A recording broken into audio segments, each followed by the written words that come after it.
This is a video for my friend Tim. Timothy Kubikawa is my best friend. Tim and I met in 7th grade camp and we immediately hit it off. We liked the same video games, anime, we got each other's references. And that was really nice for me because I had volunteered to join a cabin full of strangers after my friend group proved too big to all fit in accommodation together. Tim was a welcoming presence from the moment I got there. Despite how well we got along at camp, Tim and I didn't talk for another 5 years after that. Now, I've been told in the past that I'm a bad, lazy, inattentive friend, but being friends with Tim has taught me that sometimes people just want more from you than you're capable of giving them, and neither of you are to blame for that blatant incompatibility. Tim and I are compatible because we both expect, give, and receive so little from one another.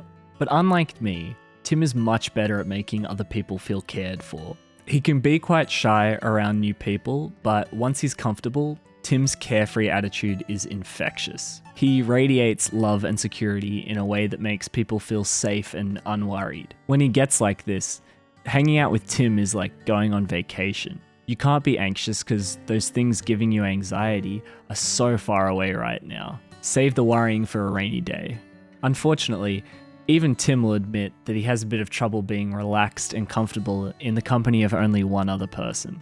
I've been friends with Tim for years now, and the difference between when it's just the two of us and when there's another person is night and day. It's that same thing a lot of people pleasers struggle with in the company of one person, where they move and speak cautiously, subconsciously worried that you're going to blame them for not meeting your standards. It's the mistaken belief that your love will be conditional on their ability to please you. That belief typically comes from a formative relationship in that person's life, but it's never uniform. All people pleasers have distinct trauma responses, and with Tim, it has something to do with his memory. Now, one of Tim and I's closest friends has ADHD, and they have trouble even paying attention during conversations. Tim, on the other hand, is great at paying attention. One of his best qualities is how naturally he cares for other people. Sometimes he doesn't listen, but even then, he's paying enough attention to recognize that someone was saying something to him and then ask them to repeat it. Tim is also great at prioritizing information. He knows what and when to take things seriously, and that makes him a very trustworthy person to have serious conversations with.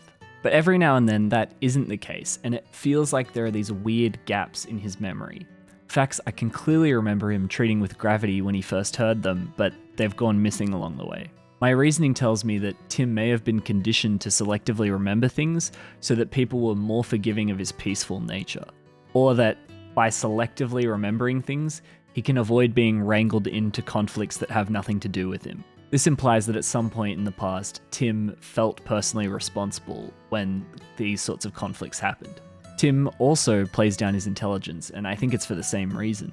It's as though he actually does know better than you, but would rather not speak up about it to avoid any unnecessary conflict. But this has the upside of making Tim incredibly fun to be around. You see, Tim has an affinity for hooliganism. I mentioned before that Tim is at his best when he's comfortable, and Tim is most comfortable when he's indulging in buffoonery. From doing bits with neighboring cars at red lights to whispering to me during a maths test so that he can show me a picture of Shrek he drew on his working out paper, almost getting both of us a 0, Tim loves mischief. I think extreme acts like this, where Tim pushes at the boundaries of social convention, helps to alleviate the pressure he puts on himself to meet other people's expectations. Which means that if there is ever a situation where Tim does feel like he knows better than you and thinks there's no risk in speaking up about it, he will do so aggressively, almost performatively, in a way that's always got a nice thin layer of irony on it so that he can cover all his bases in case he read the situation wrong and ends up actually offending you. But all this worrying about how other people feel means Tim is at risk of neglecting his own feelings. He has a tendency to fall into depressive episodes where he feels really alone. But even in those moments, Tim has the remarkable strength of character to be able to put aside his own situation and really deeply care about someone else. It might not be healthy for him, but he's good at it. And at the end of the day, it's all internal. I can't imagine Tim ever seriously lashing out at somebody, especially not for an extended period of time. His heart's just too big and his soul is too kind. Tim is also half Fijian and half Italian. I didn't have anything to say about that. I just think it's cool.